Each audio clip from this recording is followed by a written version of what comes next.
A black man in Georgia would go through a modern-day lynching back in 1983. It would take nearly 35 years for him to finally get his justice. Hello, true crimerers. This is the case of Timothy Coggins. Viewer discretion is advised.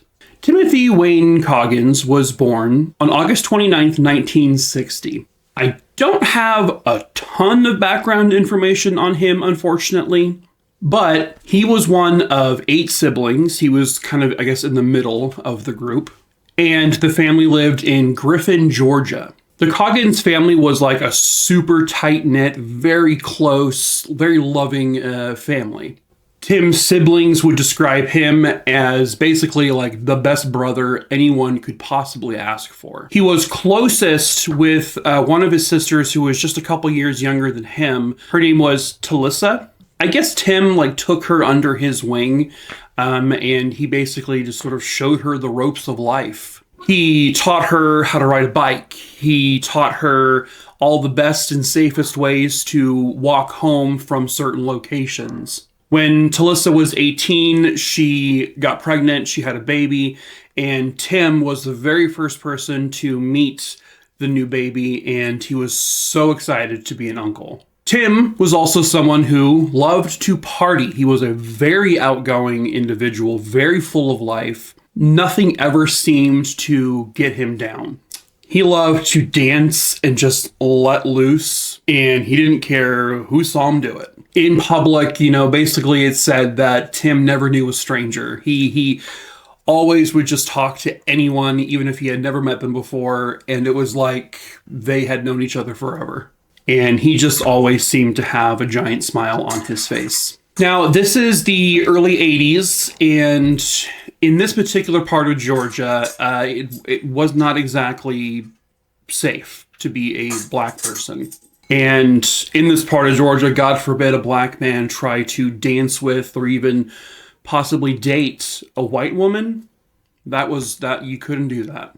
Well, unfortunately, Timothy Coggins seemed to make that fatal mistake. It was the evening of October 9th, 1983. That evening, Timothy was at a club called the People's Choice Club. It was basically almost exclusively kind of like an all-black location. Not many white people would really ever go in there. The club was in this kind of quiet part of town. It was just sort of down the end of this rural country road. It wasn't really surrounded by much. It kind of was just its own place, He was there that night with his sister, Talissa. It was a Friday night, so it was very busy. The club was popping off. It was packed. It was loud.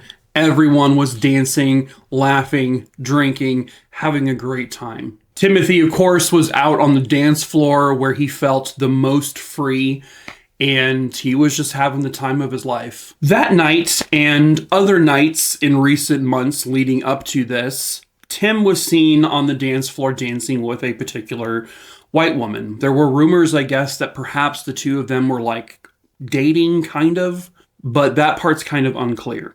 Interracial relationships in this part of Georgia, especially, were met with anger and animosity and just a lot of hate.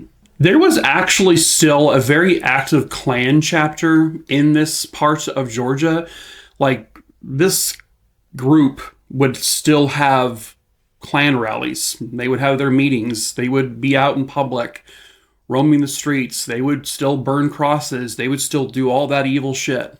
So anyway, that night, Talissa she was in the club with her brother. She at one point went to the ladies' room, and when she came out of it just a few minutes later, she couldn't find Tim. He wasn't on the dance floor. He wasn't anywhere. So she had asked around, and she was told that apparently a couple of white men were parked out front of the club, and they had been screaming and asking specifically for Tim. So apparently Tim obliged, and he left the club and met up with these white men that no one identified to anyone. Talissa and Timothy's family in general would never see Timothy alive again, At first, everyone kind of just thought, oh, Tim did one of his like sporadic trips with these men. Maybe he was friends with them because he was friends with everyone, basically. It was not unheard of for Tim to just take a very sporadic, out of nowhere trip and be gone for like days at a time without his family ever hearing from him. This was just stuff he did. So no one really thought much of it. But like, okay, this is just Tim. You know, they were like, okay, Tim, he'll just reappear in a few days and everything is fine. Tim did reappear in a few days, but it's not the way his family had expected. Unfortunately, Tim reappeared a few days after he was last seen, and this time he was deceased.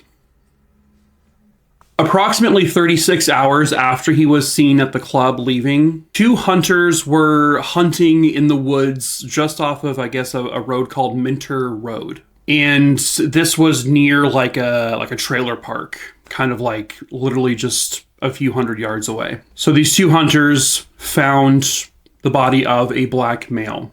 This body had on a pair of blue jeans that were kind of pulled down a little bit. He also had on this like blue pullover sweatshirt, and he had no t-shirt on underneath, even though the last time Timothy was seen, he had on a white t-shirt underneath his sweater. But now it's gone. So police were called, and the crime scene was looked at, and the coroner would take the body. The coroner would determine that Timothy had over 24 stab wounds. He had many defensive wounds on his hands and arms, as if, they could tell he was fighting back. He was really trying to stop this, but unfortunately, he didn't win in the end. Most shockingly, I guess, even though the whole thing is shocking, he had this X carved into like his kind of chest area. People looked at it and said, that kind of looks like the Confederate flag. Back at the crime scene, they found blood kind of caked into the dirt near some like tire tracks. They had like shoe impressions, but they weren't super clear shoe impressions. The tire tracks didn't really yield much because they weren't completely discernible. But the blood stains kind of caked into the dirt would tell them that this is likely where Timothy was stabbed. And this is the crime scene where he was ultimately killed. A few yards away from where his body was found, they found a what looked like a wooden chair leg that had been broken, and it was sort of wrapped in like electrical tape or some kind of black tape. Timothy did also have some blunt force trauma injuries to his body, so they looked at this chair leg and they pretty much would come to the conclusion that this was likely something that was used to beat him. They also discovered a bunch of injuries to like his back, and they were injuries consistent with someone being dragged at a high speed.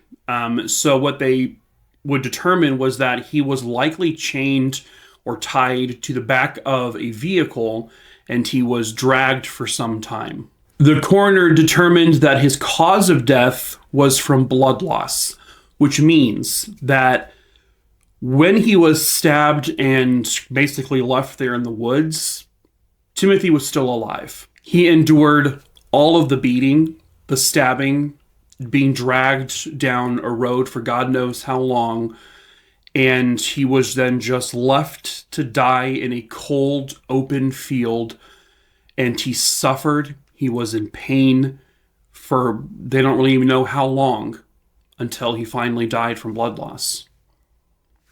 This was a modern day lynching. Based on witness statements from the club and from just people in Timothy's life, they determined that this, with him dancing with this white woman at the club, that may have sparked the entire motive for why this crime happened. Again, this is a not friendly part of town for the black community. They also had evidence, I guess, of like a possible drug dealings, that Timothy may have either taken drugs from someone without paying, or he was given drugs with like a timetable to pay, but he never paid. Something along the lines of money being involved in some kind of drug transaction that Timothy was on the wrong side of. And this drug dealer was likely a white man. But then, kind of out of nowhere, The detective who had been working on his case was suddenly just pulled off the case, and a new person was reassigned to it. And then the police basically said, this case has reached a dead end. What? They had barely even started to investigate. How are we at a dead end? They just stopped investigating this case altogether. Just completely stopped it. And then Tim's family would get threats, constant threats all the time. One day, Tim's stepdad, who drove, a school bus, he went into the school bus one morning before picking up, all the kids, and there was a bloody white t-shirt found just sitting there right where on the seat where he would be driving. On a couple other occasions, people would take a brick and throw it through the Coggins house windows.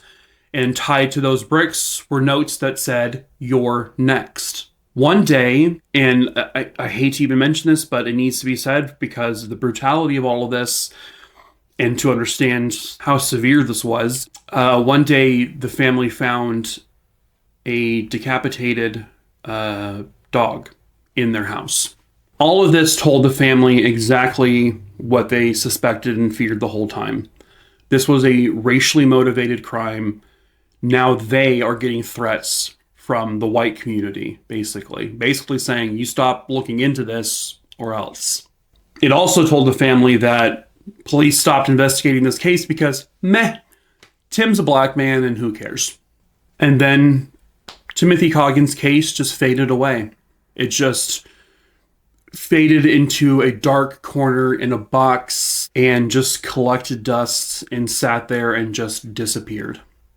And Timothy, at least from the police perspective, was just forgotten. Forgotten until 2017. One day in 2017, the sheriff's department would call a member of the Coggins family. And the phone call, the sheriff's person just said to them, "We know who killed Timothy. We got him."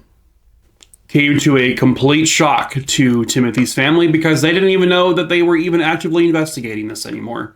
Well, apparently a year prior in 2016, a newly hired junior investigator decided to, work on some cold cases. And he found Timothy's box, basically, his case.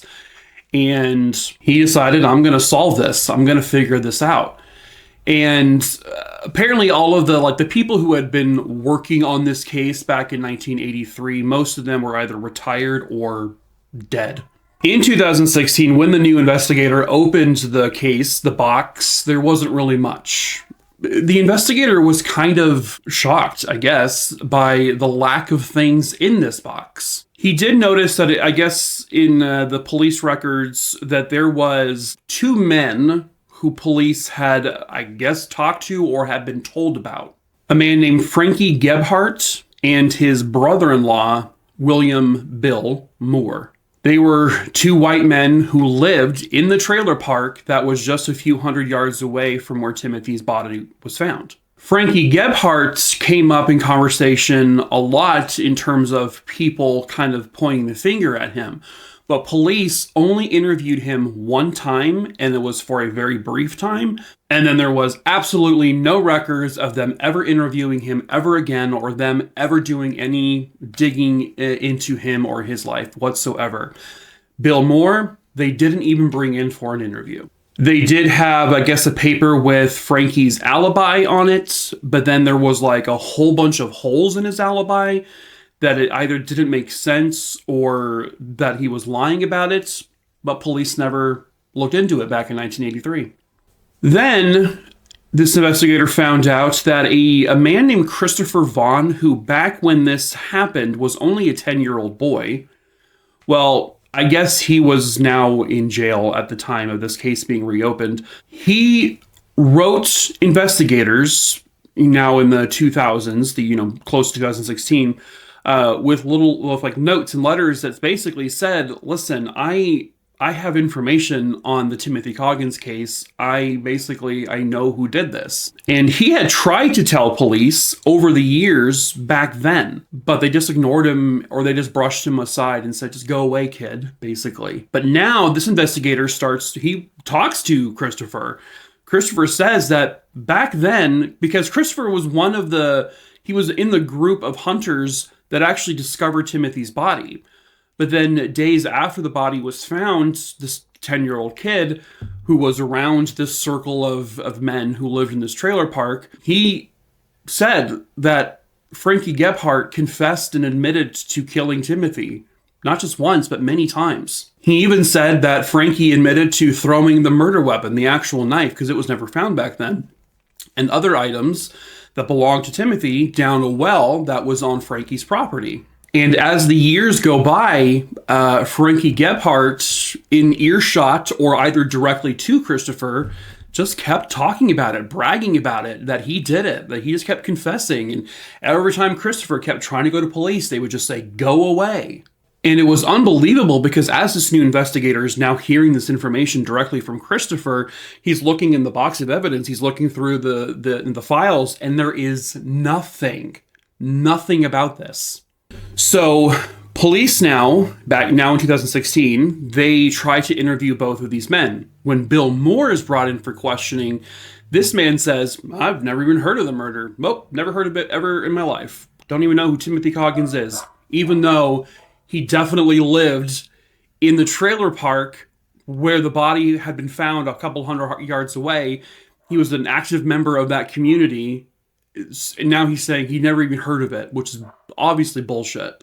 When police are kind of looking into this further, they find documents elsewhere that unbelievably members of the police department, sheriff's department back then were active members in the local Klan chapter. So this wasn't about police just being lazy and not caring and just not doing their job. This was them, the police, being complicit, essentially, in Timothy's murder or covering up the murder. At any rate, Frankie Gebhardt at this time now, many decades later, he is also in jail because of an unrelated sexual assault. Whoa, shocker.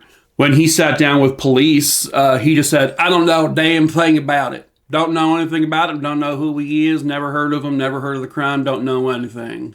Oh, they're saying I did it, that I admitted to doing it? Well, they're lying. But then he also told police, well, to be honest with you, I've been a bit of a drunk most of my life. And so there's a lot of things I don't remember. They then tried to ask him, well, what about this well? They're saying you threw things down your well, like the murder weapon and items that Timothy owned. And he's like, well, then go dig up the damn well then, and you're going to find nothing. They showed a photo of Timothy Coggins to him. And he says to them, I ain't never seen that before. He said, I ain't never seen that N-word. This man lived in this trailer park for the majority of his adult life back then. He was a dropout. He dropped out in junior high, not even in high school, so he had a very poor education. He worked in the logging industry when he was a younger adult. He hosted parties all the time with sex being involved, alcohol, drugs. He was a partier. He and his brother-in-law were known to be two very violent people. One time, I guess, they killed a cow in their kitchen. And they were always in and out of jail. So, with this revelation by Christopher Vaughn that said, that Frankie had admitted to the killing, this investigator tracked down other witnesses and other friends of Frankie and Bill who were still around, and this investigator discovered that, it wasn't just Christopher he admitted to killing Timothy to. He actually had bragged and admitted to many people over the years, and many people either just hid that information out of fear or because maybe they were complicit because they were, white supremacists, or they did go to police, but police said, go away. Apparently, the majority of these confessions that Frankie had given to these people over the years was a very consistent theme that Timothy Coggins was dancing with and potentially dating a white woman. And I guess they've just referred to this white woman as Mickey. And apparently this was a girlfriend or someone very close to Frankie Gebhardt. And so, well, him being a white supremacist, he didn't like that. So Timothy needed to die for it. This woman, by the way, Mickey, and that was just like a nickname they gave her, she died in 2010, so the investigator could not talk to her. So basically, the story is that both Frankie and Bill Moore, they found out that Timothy was at the club that night. They went to the club. They screamed for him to come out. He did. They took him, and they brought him to an area known as the Hanging Tree. That's when they beat him with a table leg. They dragged him with a chain behind their truck. And then they brought him underneath the hanging tree where they stabbed him multiple times until he was dead. And then they carved the Confederate flag symbol into his chest, stomach area. And unfortunately, most of the physical evidence that was collected back then was mysteriously gone and missing forever. So they didn't have, there were, I guess, were items with like, back then that would have had DNA on them, items that would, they found, I guess, a piece of hair that didn't match or that wouldn't have possibly have belonged to Timothy at the crime scene. They had all this like physical evidence that was now just gone forever. And it's pretty clear that they probably just sort of destroyed the evidence because, well, they're part of the Klan, some of these police officers. So they were lacking a lot of evidence because they hadn't gotten any confessions directly from Frankie or Bill Moore. They were relying solely on witness testimony. So they needed something. And so they realized, well, this well, he threw some stuff down this well. Where I guess the well was now, I guess, was built over, something was built over it. And it was hard for them to just like dig up the well because it would ruin the foundation of this home. So they had to get creative. They had to, I guess, they brought in some team who would, I guess, pump water or force water into the well in order to bring up some of the debris at the bottom of this well. And it wasn't like your traditional well like you would see, you know, it was one of those like basically it was directly into the ground and in this small like circular opening. And at any rate, they had this group of people come in and they brought up a bunch of debris. They kind of were able to go down there, bring up a bunch of trash and crap that they just sort of dumped and they were like sorting through. And eventually they found an absolute treasure trove. They found a pair of Adidas shoes that they determined that were made in the 80s. It was also determined they likely belonged to Timothy because when he was found, he did not have his shoes on. And his family said he was wearing a pair of Adidas that were missing when they found him. So they determined that these were his shoes. They also found a white t-shirt that had been like torn to shreds. It had blood all over it. It had a bunch of like, you know, what looked like stab, you know, marks to it. And it was a nightmare. And they determined that this was the missing shirt, that Timothy was wearing that night that was no longer on him when they found him. And then they found a wooden handle to what looked like a steak knife. And then they found the blade of that knife separate. So now they have multiple pieces of Timothy Coggins' clothing, that what they determined was his clothing and his blood. They also found what they believed was the murder weapon. Prosecutors knew, though, they would still have a pretty tough case to do because, you know, the knife and the clothes found in the well, which used to be Frankie Gebhardt's property, there wasn't any physical evidence to suggest that Frankie was the one to have put those things down there. So they still had to rely on a lot of the witness testimony. And they had to establish that motive. And so they brought up many witnesses who, first of all the witnesses who claimed that Frankie had confessed to the murder, and all of those witness statements were basically identical. They were consistent with the stories that Frankie told them. And The prosecution also brought up witnesses, and they showed proof that Frankie Gebhardt had been dating a woman that matched the description of the same white woman that Timothy was dancing with over the course of weeks at this club. And they determined that person was this Mickey woman. So that established a motive. They also established that Frankie Gebhardt was an incredibly racist man. He used racial slurs all the time. He was very open about his disdain and hatred for black people. Not to mention his criminal history, his assault records, everything that kind of would show that he was a violent person. Frankie's defense was still like, this is all just weak circumstantial evidence. They don't have any physical evidence. It's all made up. There's way too much reasonable doubt. But in the end, because of Frankie Gebhardt's gigantic mouth and the fact that the testimony of all the witnesses who said he confessed to it were all extremely consistent and identical, plus Timothy Coggins' clothing items that he was wearing that night were found down a well on a property where Frankie Gebhardt lived back then, it was basically signed, sealed, delivered. The jury came back fairly quickly with a guilty verdict. Frankie Gebhardt was found guilty on all charges related to the murder of Timothy Coggins. Frankie Gebhardt was sentenced to life in prison without the possibility of parole. Bill Moore, he wouldn't go to trial. He instead would plead guilty to manslaughter. He was there when the murder took place, but he himself did not stab Timothy. However, he was in the vehicle when he was dragged, and he also helped hide evidence, and he lied about his involvement. He would end up getting a 20-year sentence. 3 other people were arrested in connection with this case. A woman named Sandra Bunn, who I guess back then either lived with Frankie Gebhardt or I'm not exactly sure, but she knew about the murder and she withheld information from police and deliberately hid her knowledge of the murder. And then I guess an individual named Lamar Bunn, who was related to Sandra, both of those two were actually working with the police department now.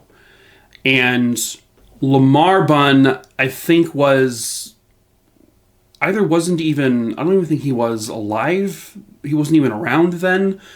But he then knew of information about the case decades after it happened. And so he withheld, I guess they had evidence that he knew about all of it, but then withheld information and didn't say anything. And so he was charged in relation to that. And then another man named Gregory Huffman, again, obstruction of justice charges. He knew about it and did nothing and said nothing. And he did all of this with intent. He intended to hide it. The 3 additional people, I don't think got much time, if anything, just because they weren't involved directly with the murder, but they were punished. And the 2 individuals who had been working for the police department when they were arrested, they were obviously fired. Timothy Coggins was buried back in 1983 in an unmarked grave. This was because they knew if they put Timothy Coggins' name on this headstone, on this grave, that his resting place would be defiled. It would be dug up. It would be, there people in the area, the white people in the area, they would defile his grave. And so they had to leave it nameless for so long. And it wasn't until after Frankie Gebhardt and Bill Moore were finally put away for their atrocities that they were finally able to give Timothy Coggins his own headstone with his name and everything. And now they can say that Timothy Coggins is finally resting in peace, that Timothy finally got the justice he so badly deserved. And to show the character that the Coggins family has, after the trials were over, members of Timothy's family would look at members of the guilty's family and say, we're so sorry this happened to your family as well. And essentially they gave their forgiveness. So that's pretty remarkable given the circumstances.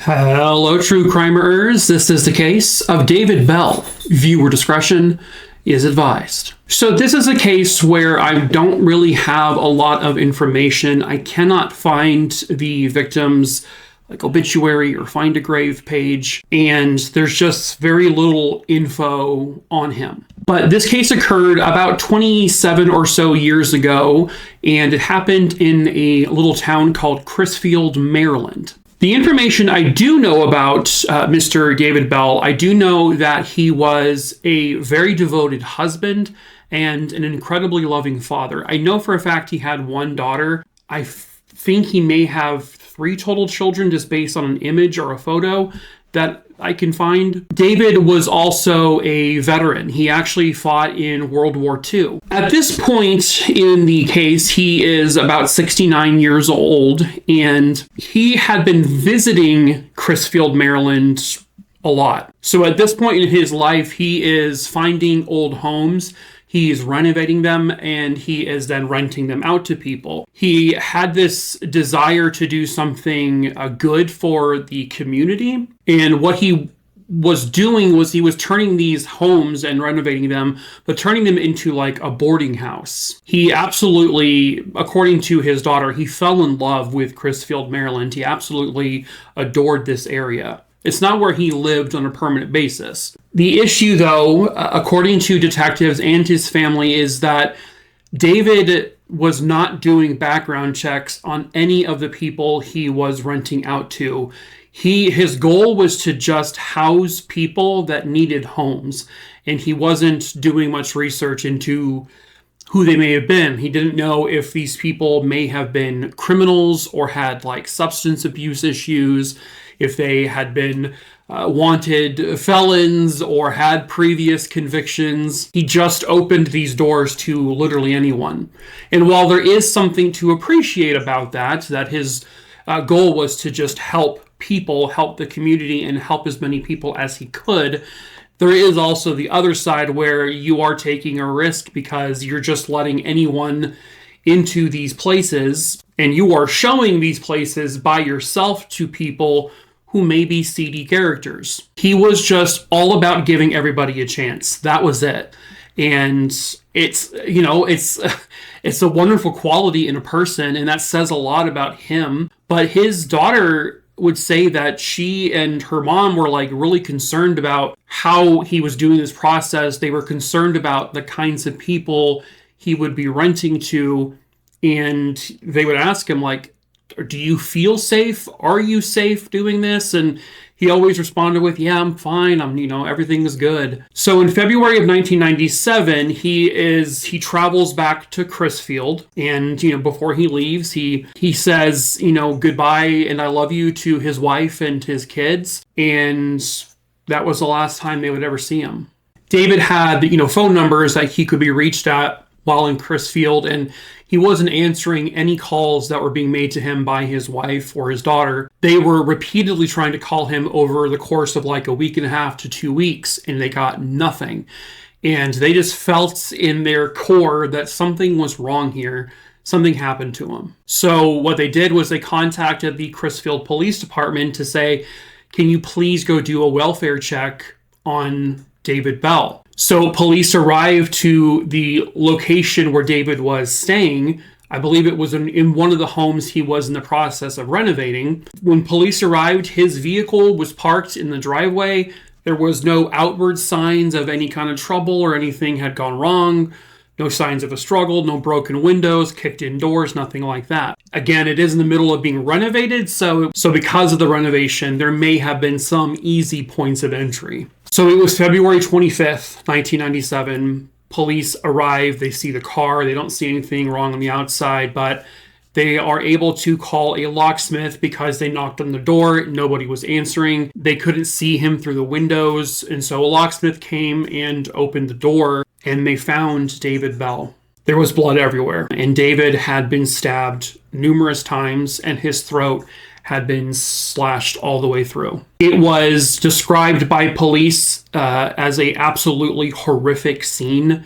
There was so much blood, and there was a big mattress lying on top of David that was also soaked in his blood. There was a shoe print, I think in blood, on that mattress. While normal crime wasn't like completely out of the ordinary in this part of Maryland, murder was certainly a very rare thing. This had been the first homicide they had in 10 years. And there was just a lot that the Crisfield Police Department, which was a smaller police department, just didn't necessarily have all the resources to handle this. So they basically had the Maryland State Police take over this case. So the state police, they get to the crime scene. There's blood spattered all over the walls. There's puddles of blood everywhere. There is a thick lock of David's hair stuck in blood on the ground. This was such a brutal killing. Like, this is for someone like him too. Like David Bell, kind, caring, generous, loving man, for someone to do this to him, and it was probably someone who he was trying to help.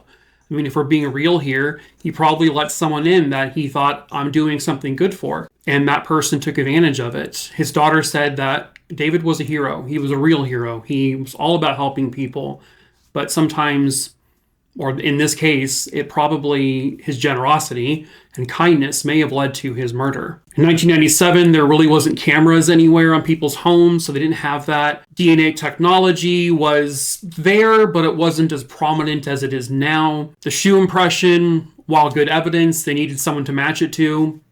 They never found anyone. They questioned other people that he had rented to. They tried to see if he had any kind of paper trails about who he might have been in contact with, but they have nothing. So whatever they may have looked into, whatever evidence they may have potentially collected, I can't see much about what they have because there's very little information about this case. They haven't matched, if they have evidence, they haven't matched it to anyone, like fingerprints or DNA or anything like that. Shoe impression hasn't matched anything. So someone either broke into this house while he was there, or he walked into it, or he let someone into this house. They don't really know, and brutally murdered this man. This generous, caring man who was trying to help the community, trying to put people in homes that needed homes. His heart was in the right place, and someone took advantage of that. And that's kind of like the big thing that hovers over this, is ultimately him giving back to the community, him helping people who are maybe less fortunate, is what led to his death. That's tragic. That's sad. That's horrendous. And he did not deserve this. He did not deserve this for even a second. No one does. They don't have a murder weapon. They don't have any witnesses. They don't have anything. And they really are asking for the public's help with any tiny little piece of information that might help them solve this case. Somebody somewhere out there knows the truth, and perhaps that someone is you. If you have information about the murder of David Bell in Crisfield, Maryland in 1997 in the month of February, please call 443-783-7230. Any tiny piece of information can help. You can report your information anonymously. You don't have to say who you are. You just have to say what you know. So if you can help, please do so, because David Bell and his family deserve that. So please help them get the justice he rightfully deserves.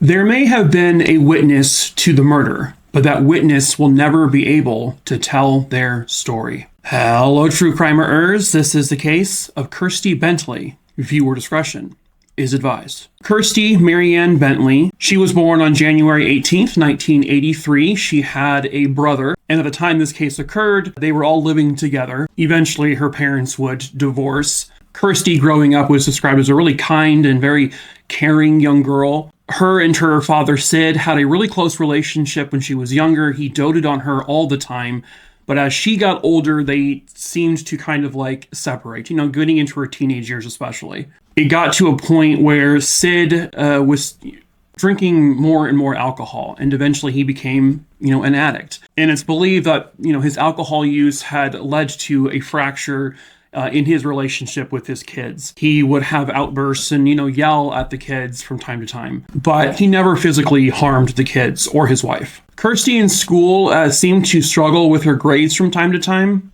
but she did okay. She was actually really talented in her drama classes. She also loved to write poetry, and she was really good at it. She wasn't really what you would call a very popular girl at school. She wasn't very sports inclined, but even though she wasn't super popular, she still had a pretty close group of friends. And her friends would say that she was a really reliable friend. She was very sensible. She was very sympathetic. She would always listen to anything you had to say. Her friends said that she was definitely the epitome of a good girl because she hated when people drank alcohol, and she was definitely not a fan of the drug scene. And so Kirsty was just a really well-behaved, just solid young girl. At the time this case occurred, she is 15 years old, and she would never make it to 16. It was December 31st, New Year's Eve, 1998. The family, by the way, lived in, the Ashburton district of Canterbury, and this is in New Zealand. December 31st, 1998 started off as like it always did in the Bentley household. Kirsty's mom, Jill, left for work at about 9:30 in the morning. Before she left for work, she had a conversation with Kirsty. Kirsty played, a song that she wanted her mom to hear. And this was, a song that would showing affection to this new boy she was dating named Graham. As a matter of fact, that night later, Graham was invited over for dinner at the Bentley household. And he was, supposed to be spending the night there as well. Her parents were obviously paying very close attention to this relationship, but, this was just something they were kind of giving her a little bit of leeway with. Her father Sid was not exactly super keen on this, but, Kirsty's brother, John, had left that morning as well to go, he did a berry picking job for the holidays. When he left, his father, Sid, was actually still in bed. But at about 10 or 11 in the morning, Sid would leave to go do some errands. Around 11:15 a.m., Kirsty herself would actually go with a friend into town. And they were, the image I'm showing here is they were shown on CCTV, both entering the store together, and they left the store together. And according to Kirsty's friend, nothing seemed unusual. Nothing was out of the ordinary with Kirsty. She was excited to be hanging out with Graham later that night. And then by about midday, her brother John got home. And Graham, this new boyfriend, called the house at about 1 p.m. John was there to answer it, but he told her that Kirsty isn't home yet. Kirsty got home about 2:30 p.m. And John would later state that he heard Kirsty in her bedroom at about a little after 2:30 p.m. He then goes back to his room where he just sort of hangs out, listens to music, watch TV. He really can't hear anything else that's going on. And then he emerged from his bedroom that afternoon just to go get a snack. And when he did so, he realized that Kirsty and their dog Abby were both gone. Kirsty and the dog Abby were like the best of friends. She loved taking Abby for walks, and this was something that Kirsty did all the time. By about 4:20 p.m., John gets another phone call from Graham, and John says, "Hey, Kirsty isn't here." Graham says, "Well, that's kind of weird. Isn't that kind of weird?" And, John was like, "I guess it is. She has been gone for quite some time, it seems like." Jill, the mom, got home from work at about 5 p.m. and she called out for Kirsty, but then John said, "Oh, Kirsty's not here." He actually says to her, "Where the fuck is Kirsty?" And so, immediately concerned, Jill gets into her car. She goes down to the river where Kirsty and Abby would typically do their walks. And she went back and forth. She kind of retraced the path that Kirsty would have likely taken, but found no sign of her daughter or the dog. Sid, the father, ends up coming back home around 6 p.m. and Jill meets him there and says, Kirsty's missing. And so they go out looking for her. And then about 2 or 3 hours into the search, they call the police to say, "Listen, our 15-year-old daughter is missing. We have no idea where she is." John, her brother, is constantly going back and forth out there looking for his sister. He is very involved in the search. I mean, he's out there till 12:30, 1 o'clock in the morning with his uncle and his other family members looking for Kirsty. The father's also out there looking. Jill's out there looking. Everyone is looking for Kirsty. The effort the entire family put into searching for their missing loved one was a lot of effort. And their concern appeared to be incredibly genuine, that they were all three of them, the parents and the brother, were very, very scared about where Kirsty might be. So once police got involved, by about January 6th or so, police would take over the Bentley house, kind of one as like their hub, but also as they needed to search the house thoroughly. And so they put the Bentley family into a hotel. And I guess police also asked for the keys to Sid's car. Sid very angrily kind of just chucked the keys at the police and said, there you go. He was very mistrusting, it sounded like, of the authorities. He never really had a great relationship with the police. And so, but he did hand over, everything. Now, rewinding back a little bit. So on, I think it was New Year's Day, they were searching this nearby park where they just sort of found the dog, Abby. Abby was tied to a tree with her leash. Abby was alive, and she seemed to be okay. She wasn't barking or anything. And, the photo I'm showing of Abby is kind of, I don't know, it's just so sad to look at because the dog just looks so sad, right? He doesn't, or she doesn't know what's going on. She's just been tied to this tree by someone, and then whoever tied her there left her there. They knew Kirsty didn't do that because Kirsty, that was like her best bud, I can relate with my dogs. I'm sure you can too. A short time after Abby was discovered, about 30 meters away, they found something very, very concerning. They found a pair of boxer shorts and girls' underwear, later to be confirmed to have belonged to Kirsty Bentley. And so things were not heading in a positive direction. What they kind of took from this was that Kirsty had to have been walking her dog when suddenly she was accosted by someone, a stranger maybe. And they also have to believe that because the underwear was removed, that she was probably raped. The dog was, tied to a tree, more than likely not by Kirsty, more than likely by this assailant. And so you have this scenario in which you do technically have a witness to whatever may have happened to Kirsty, the dog, but that witness can't tell her story. She can't say anything. She's a dog. It's just so bizarre when you think about it, that there actually is someone with eyes that actually saw this, but it's an animal. They did a test. So they would bring Abby back to that area and they actually tied her back to that tree. They just walked off so that Abby couldn't see them. And they wanted to find out because, they had been screaming for Kirsty's name. They'd been calling for Abby's name during all these searches, and they never heard any barking. The dog was just discovered by chance. And so when they did this experiment, they were screaming Abby's name. They were screaming Kirsty's name, and the dog did not bark. And so they just thought that was strange. So they kind of took from that whoever tied the dog to the tree, and whoever may have done this to Kirsty, whatever it may be, that the dog probably knew this person and was familiar with this person and trusted this person. Maybe. They can't say that for sure, though. The boxers and the underwear was found kind of high up in a bush, so it wasn't like something that a struggle took place and, the underwear came off that way. It appeared to have been placed there by someone. And so they end up having this question, was this a staged crime scene with the dog and with the underwear? Was this deliberate? But what would that serve? What would that mean? If, them putting the underwear and the boxers and the dog in areas that are easily to be found and seen, why would someone who is trying to hide their tracks do that?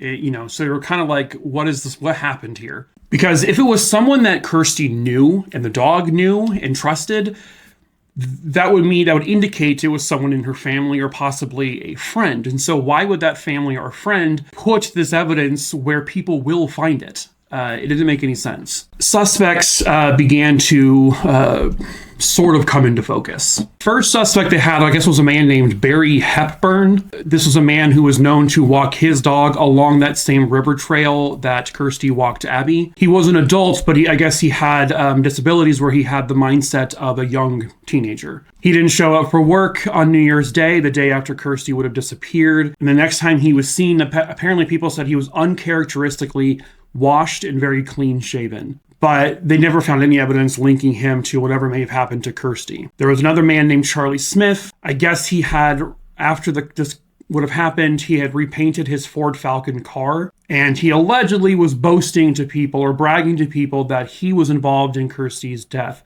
However, police found no credible sources or evidence to link him to this crime. Other information they got was that there was a rare vehicle, a green Commer van, seen in the area at the time Kirsty would have likely been potentially taken and potentially killed. And this is an image of a very similar looking van. This is obviously not the exact van.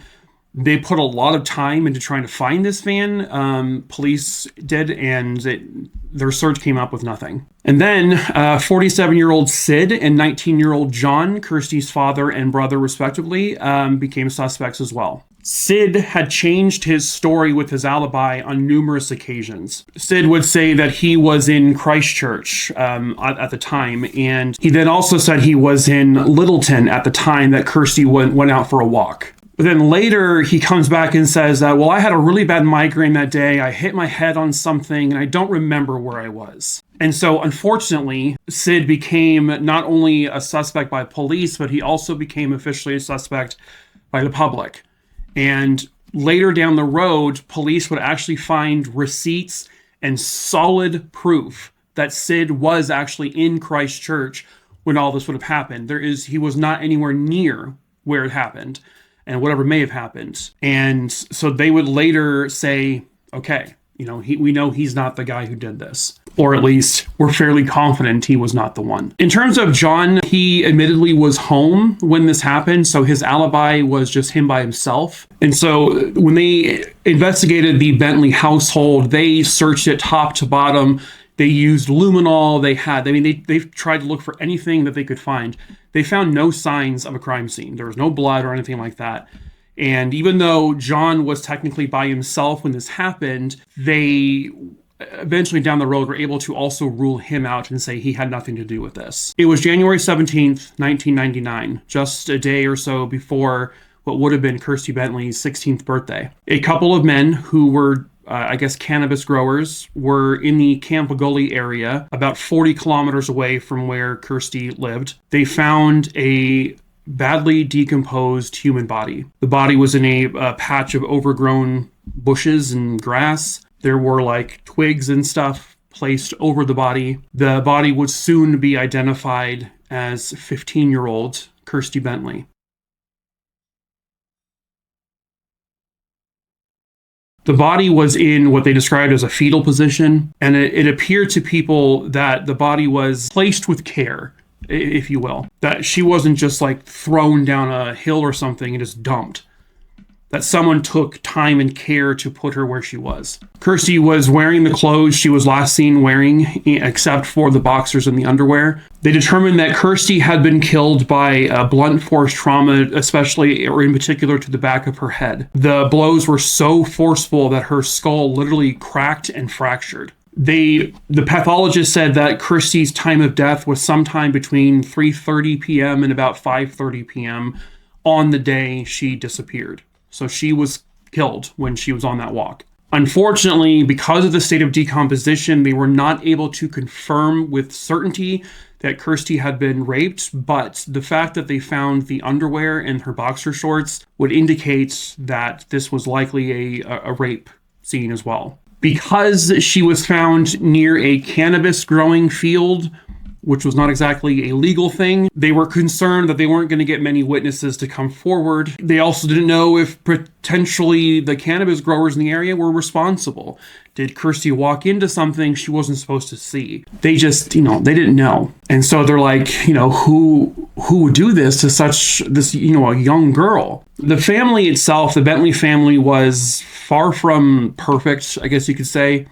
Who is? But they would uncover that the dynamics of the Bentley family were very not happy. It was not exactly a happy household. Jill, her mom, tended to be more reserved, quiet. Sid, again, had become an alcoholic, and he was, always drinking. John was he was kind of like a recluse almost. He just was he was a teenage boy. Like, he's just in his room at all times. Kirsty would go to her friends' houses all the time because, and some friends would say it's because that they think that she wanted to see what a normal family looked like. But Jill would state that, yeah, we weren't exactly the average family. We had our issues, but we were still family. And none of this family would ever do this to one another. Eventually, Jill and Sid would divorce, but it really didn't have anything to do with what happened to Kirsty. It was more about just how bad he had gotten with the alcohol. But by 2015, Sid unfortunately died of cancer, never knowing for sure what happened to his daughter or who did this to her.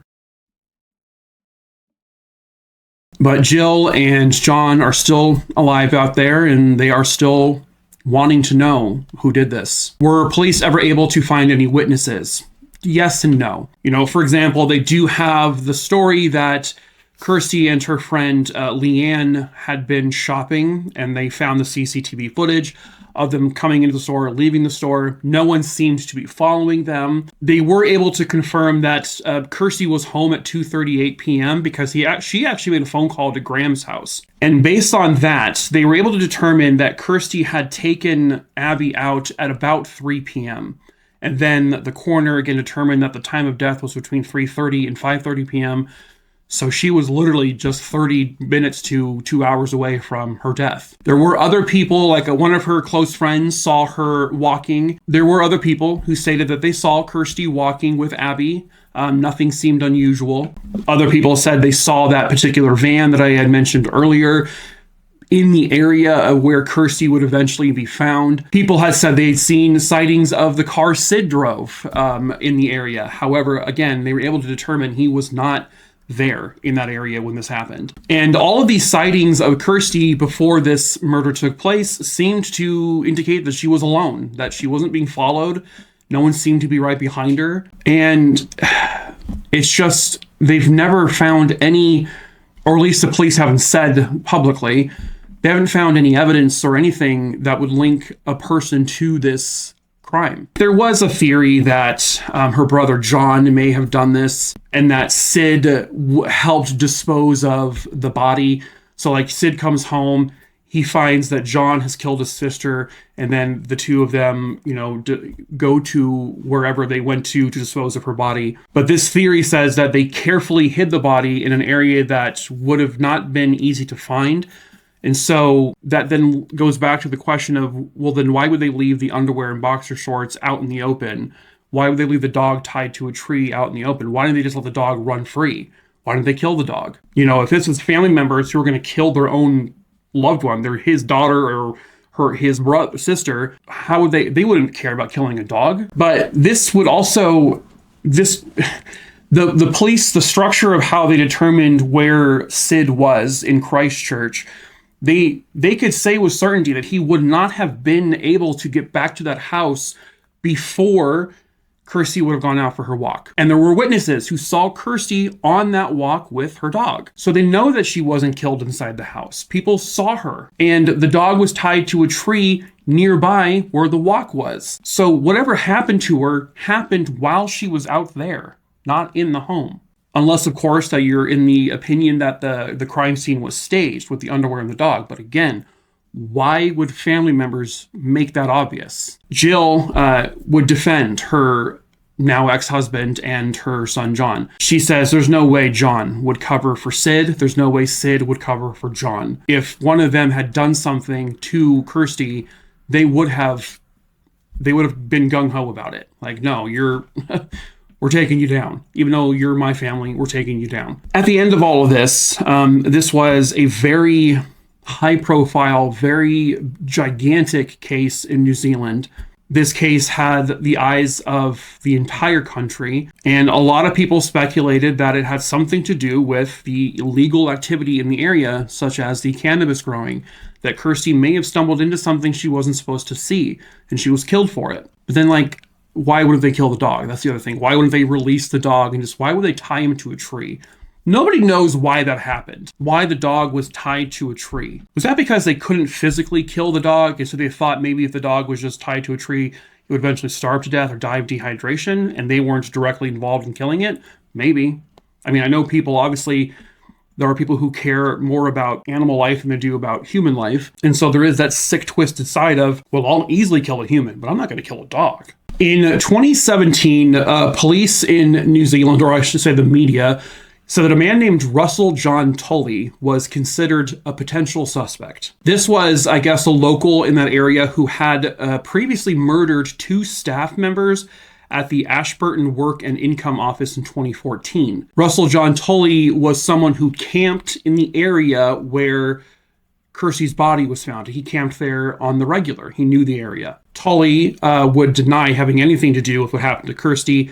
And by May of 2018, police then came out and said that they have now officially eliminated Russell John Tully from any involvement in Kirsty's murder. This was based off of a very detailed account of his whereabouts. They were able to prove things and, where he was and all that. And they also ruled him out because when they were interviewing him in 2017 or so, they realized he wasn't even living in that area at the time that this case happened. He had been in that area.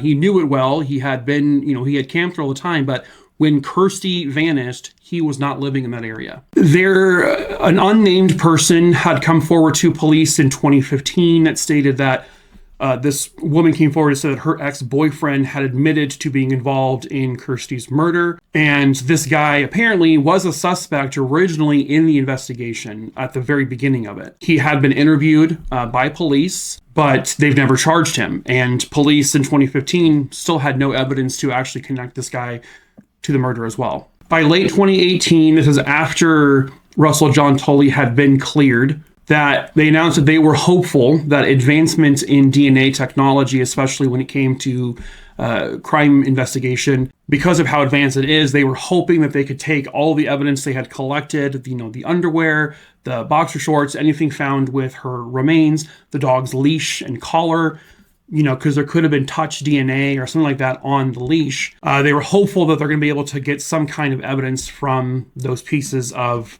evidence. However, by now in July of 2025, they have not said whether or not they have found any DNA evidence or anything substantial. By 2022, the New Zealand police offered $100,000 in reward money for any information that may lead to the capture of Kirsty's killer.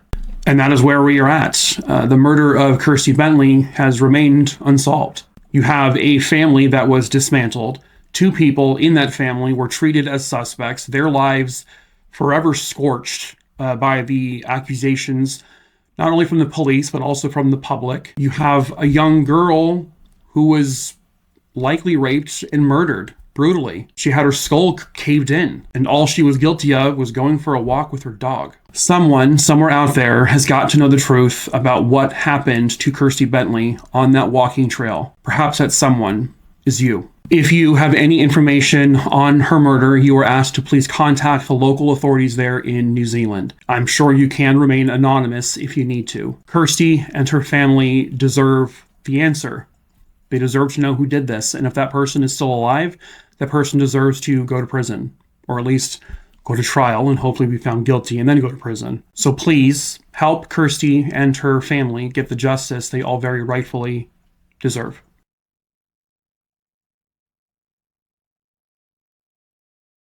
But that is it for this case. True crime, Rooney, Dooney, Dingleberry Dongs. Hope you found it interesting. As usual, if you are new here, hello, my name is Mike. I tell true crime stories here on YouTube, obviously. So please subscribe if you're into that kind of thing. Give this video a like, drop a comment so more people can see it. Hit that bell so you're notified when I post new videos. I also tell short form true crime stories over on TikTok. The link to my TikTok is in the link tree in the description of this video below. So feel free to follow that if you want to. I also post compilation videos every month of all the videos I made on TikTok that previous month. Also in that link tree below, you'll find my case list. It's something you can scroll through. It is pretty much in alphabetical order, but if there's a case you want me to cover, just send me a quick email. My email is also listed below. Just send me the name of the case, where it happened, and when it happened. I do choose my cases typically at random, so I can't promise you when I get to that case. However, if you are a loved one directly connected to a missing person, or a cold case murder, unsolved murder, let me know in that email that you are a family member, and I can make sure that case gets a higher priority. So, but that is it for this video, True Crime Maroonies. So until the next case, ta-ta for now.